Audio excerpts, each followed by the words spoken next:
you are the moment. Mission accomplished. Stop worrying about it. Right? Like that's pretty much it.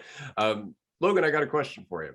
As you've been going through your journey, I've noticed that you kind of partake of different spiritual practices here and there. You're like, oh, I'll sample that platter, and I'll sample this platter, and we'll see, where that leads me and whatnot. Were you raised with a specific religious background, or is this something that you more or less just cobbled together on your own? As a child, up until I was about 10, we were Christian and we went to church every Sunday.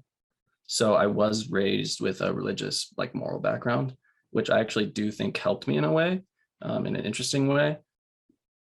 But since I stopped going to church, and I always have, how do I put it, believed in something greater, but then I realized that the something greater was me. I was the awareness. It was life itself. It is here. It is now. It is me.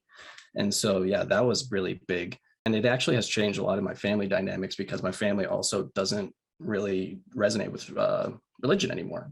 So, yeah.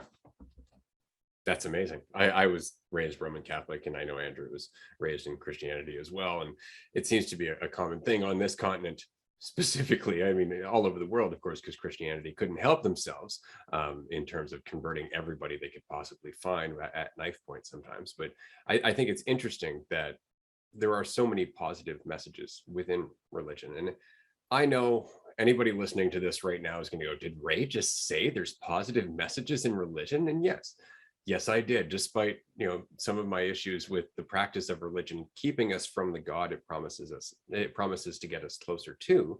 The fact is that there are certain things, like the entire concept of God, which I'm still on the fence about whether or not that has helped us or hindered us.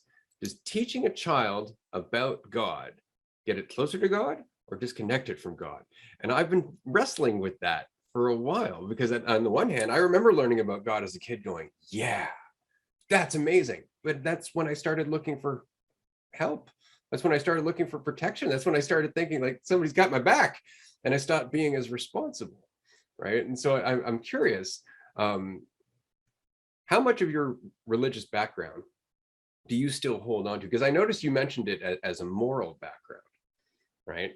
Do you think that morality comes from religion? Do you think that morality is helpful at all, or would you say that morality is kind of how we've learned to structure what empathy should look like?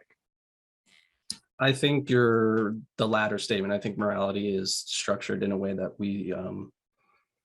it makes us comfortable. It's like, it's almost society's standards.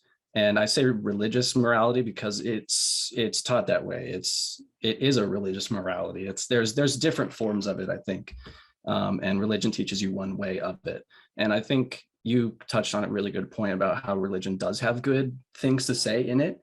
The thing that I like to say is that like every religion has a bit of the truth, but not the whole truth. So it's hard to say. I don't think, like, I think morals are important for children, but then they kind of, I don't know, it's hard to even explain, because I do think it is society standards on what morals even are, what they should be. And so it's a hard conversation to even really have, I think. Welcome to Dualistic Unity.